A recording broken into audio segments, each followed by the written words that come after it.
Marafiki wawili walipanga chumba kimoja. Siku fulani, mmoja kati yao aligundua amepoteza shilingi 10,000 yake ndani, na kwa sababu wanaishi wawili tu, hakuwa na option zaidi ya kumuuliza rafiki yake, "Je, umeiona 10,000 yangu?" Rafiki yake kajibu, "Ndiyo, niliichukua wakati umelala, sikutaka kukuamsha."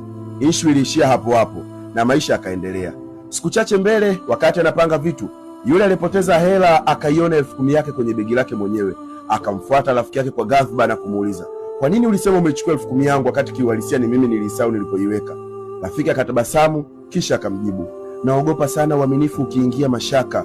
Muda mwingine kuilinda amani ni bora kuliko kutaka kuthibitisha hoja.